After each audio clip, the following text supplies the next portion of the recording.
Florida's condo market. What was once a hot real estate market is cooling and possibly nearing collapse, according to experts. South Florida condo sales are sliding after years of growth, fueled by pandemic migration and a rush of investors. New data from the Atlanta Fed shows condo sales have dropped for more than a year straight.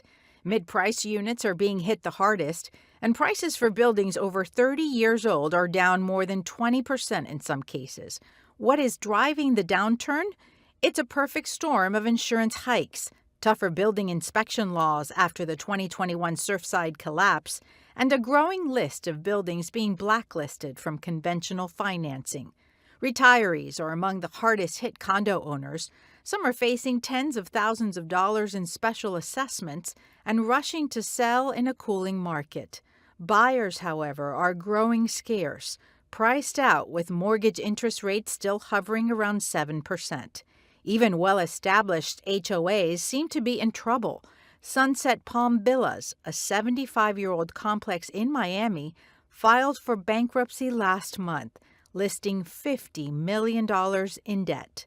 The Florida legislature took action during the recent session. Provisions include pushing the deadline for safety inspections to the end of this year.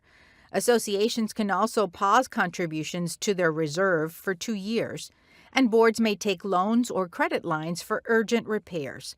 Legislators say the new rules are meant to improve transparency and oversight. And does this really stabilize the market or perhaps create more time for deeper troubles to occur? It's a question that many folks are asking. Rebecca, I'd like to start with you. How do you see all of this playing out? It seems like a painful time if you're a condo owner. I think with the most recent legislation that was passed, the situation really remains the same. It just pushes the deadline a little further down the road. This may give some condo associations time to get their finances in order and really bring their buildings up to the current standard. But for others, I think it might be too late to do something about it. Unfortunately, they are facing the consequences of past boards who really neglected routine maintenance. Danny, as someone who's been a professional in real estate for a number of years, how do you see all of this playing out? It's difficult to watch, even if you don't own a condo. It is very difficult to watch, and you know, the 2021 disaster of the towers, it just a lot of times, I was saying earlier, brings out the best in us and how we respond, and we want to take care of the people that face that disaster. But then it always shows, if depending on the magnitude, how many people have to get involved, and this brought in the state legislature to get involved. And their first pass at it kind of made costs go up even more. And now the second pass at it maybe extends the deadlines, as Rebecca said, but it doesn't change the process of them having to put more money, invest more time, more effort into this, into making sure their towers are safe or their condos are safe. And that's a struggle for many, not necessarily just the elderly folks that are living in these homes, but first-time home buyers. Where are they going to go? A lot of them look to a condo, look to a townhome, because quite frankly, they've been priced out of the single family homes. And in the Tampa Bay area, you know, the condo market is not limited to Hillsborough County or Pinellas County. There are quite a few other communities that are being affected by this, correct? Absolutely, and back in 2005, 2006, there was an extension of population into Spring Hill. You know, that area up there grown exponentially as the market in Tampa grew. So from Spring Hill down to Bradenton into Sarasota, a lot in Pinellas County. Of course, the hurricanes didn't help us at all last year. And so you compile that to this legislation and what these folks are having to do now at the board level. I'm concerned of where their next steps are. What are they? And Joseph, we've talked about oversight and what is the responsibility of code enforcement and things like that. You are a condo owner. You've been very active with your board. How do you see all of this playing out? To your point, we got hit with the milestone inspections, plus we got hit with 2 hurricanes. So not only are we having to deal with the state, but we're also having to deal with insurance companies. My condominium building was hit with approximately $2.5 million worth of damage during the hurricanes. So all this is coming down, and to your point, we need, all condominiums should have an adequate, well-versed condominium board. I feel that sometimes the ownership, the condominium owners need to be on the board more than just investors that rent out the condominiums. And that's one of the things that Rebecca has said, that during the legislative session, they did put in more things for training, correct?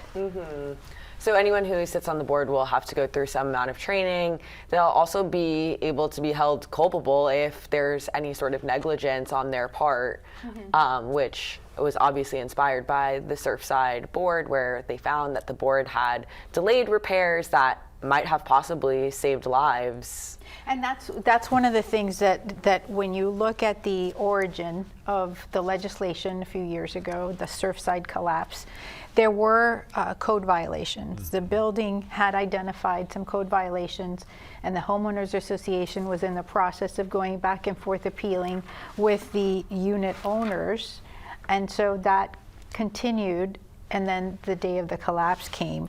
What responsibility do these counties, the oversight, what is the organization that is supposed to keep track of whether or not code violations that have been identified are being addressed in a timely manner, not years later?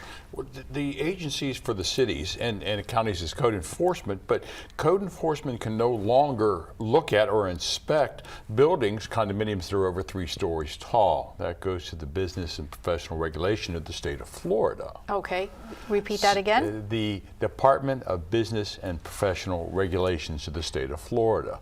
They are now in charge of condominiums over 3 stories high. So hopefully they will be able to inspect more and have more personnel to be able to do that. It's been taken out of the hands of our local code enforcement to do that. And I think in reality, not such a bad thing, as we were speaking earlier to Joseph and I, is that you as a homeowners association, you're hiring an engineering firm that is certified with the state of Florida, is training, and they're coming in and actually doing those inspections, whereas before you had code enforcement, you had your local government entities that, quite frankly, are doing a great job at times, but they can be overwhelmed too. So this may be a good thing, but again, with the disaster, it does shed a light on the inadequacies that we do have in some of our local ordinances, our local zoning, and then that unfortunately does lead to state involvement in this situation. Rebecca, were you going to add Yeah, something? I think just looking ahead, one thing we're going to have to keep an eye on is whether it's even worth it to repair some of these buildings. And I do think in the coming months and coming years, we're going to see a lot of condo terminations, having those buildings be demolished and redeveloped into something new. And Danny, before we go to the next segment, I do want to tap into your years of experience as a realtor. What advice, if any, do you have to someone who is in the process of buying a condo or considering it? Should they not consider that? Well, I would hate to say no. Of course not. They should consider it. It still is a viable option. And certainly the newer condos are built differently than some of the older ones out there. But look at your documents. When you go in to purchase a condominium, the seller, the condo association is supposed to and is required to provide you with many documents. Just like how many times you go on your phone and you say, sign up for and you click the terms and conditions. You're not really Did you looking read at it line by line, no. Most important thing you can do, you're spending $200,000, $300,000, $400,000, $500,000. Read the documents. That will help you understand your role, what you have to do, and what this association is going to do for you.